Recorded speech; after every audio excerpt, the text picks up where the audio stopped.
Assalamualaikum warahmatullahi wabarakatuh. Alhamdulillahirabbil alamin.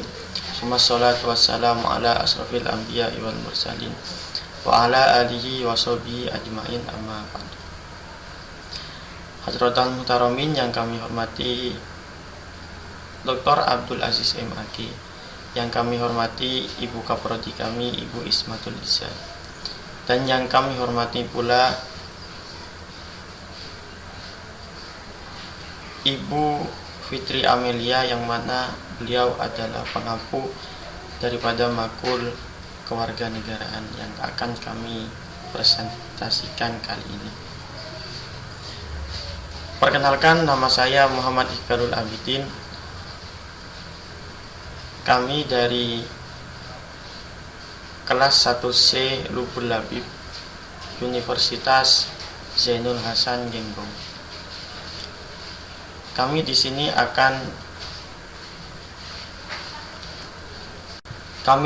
bertugas menyelesaikan tugas UAS semester 1, yang mana tugas tersebut merupakan makul daripada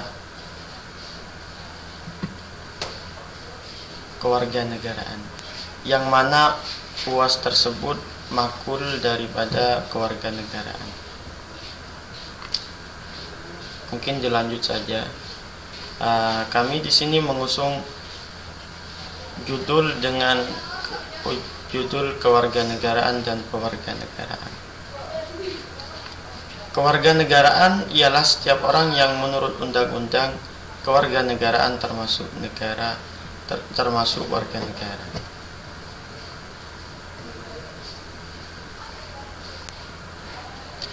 Yang pertama, kewarganegaraan. Kewarganegaraan sendiri itu apa? Kewarganegaraan adalah keanggotaan seseorang dalam satuan politik tertentu yang dengannya membawa hak untuk berpartisipasi dalam kegiatan politik. Jadi, dengan kita menjadi kewarganegaraan daripada warga tersebut, kita mendapat hak untuk berpartisipasi, dalam artian kita mendapat hak untuk berkomentar, kita mendapat hak untuk mencalonkan diri, ya contohnya kita mendapat hak untuk aktif dalam berpolitikan dalam apa sih warga negara kita tersebut. Nah, contohnya kita Indonesia, kita warga Indonesia, maka kami sendiri mendapatkan hak-hak tersebut. Apakah ketika warga negara Indonesia, ketika berkewarganegaraan Indonesia, itu boleh untuk berpartisipasi, untuk berpolitikus kepada dengan negara Indonesia? Maka tidak boleh, karena kewarganegaraan kita adalah Indonesia. Nah, seperti itu. Terus berdasarkan pada pasal UUD pasal 26 dinyatakan sebagai warga negara adalah sebagai berikut.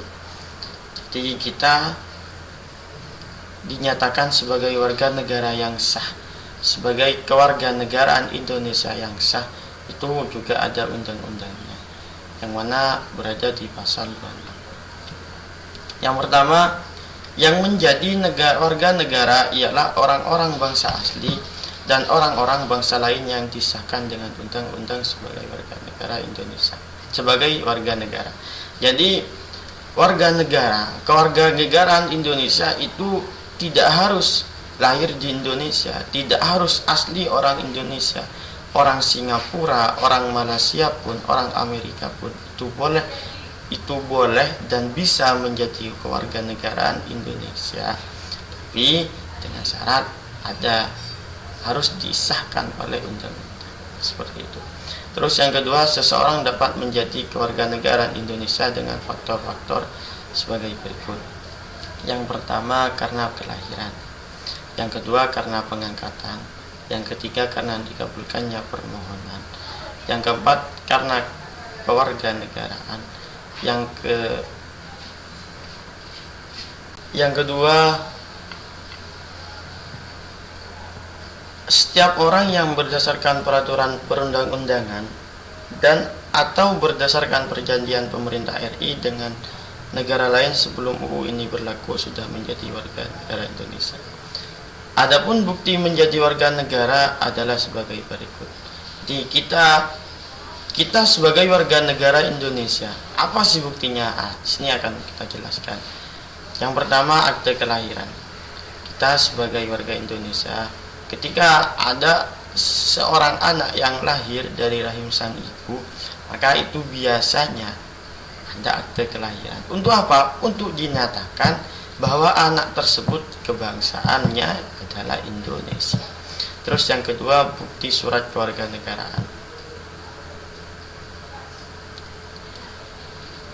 Bukti surat kewarganegaraan ini bisa dinyatakan sebagai KTP, seperti itu, seperti KTP. Terus yang ketiga, surat bukti kewarganegaraan, petikan keputusan presiden karena permohonan atau kewarganegaraan. Jadi untuk surat bukti kewarganegaraan ini biasanya ada orang Malaysia, ada orang Singapura, ada orang Amerika, ada orang Eropa, ataupun ada orang yang bukan asli Indonesia yang mau berkewarganegaraan Indonesia. Maka diharuskanlah ada surat bukti kewarganegaraan. Seperti itu.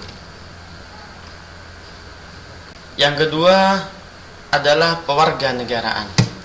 Pewarganegaraan itu dijadikan menjadi dua. Yang pertama ada pewarganegaraan aktif, dan yang kedua ada pewarganegaraan yang pasif. Pewarganegaraan aktif itu apa? Yaitu seseorang dapat menggunakan hak opsi untuk memilih atau mengajukan kehendak menjadi warga negara dari suatu negara.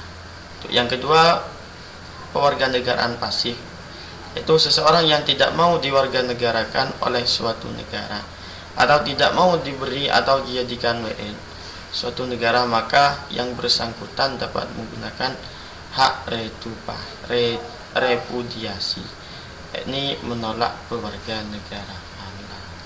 Sekian dari kami, hanya inilah yang dapat kami sampaikan. Sekian, wassalamualaikum warahmatullahi wabarakatuh.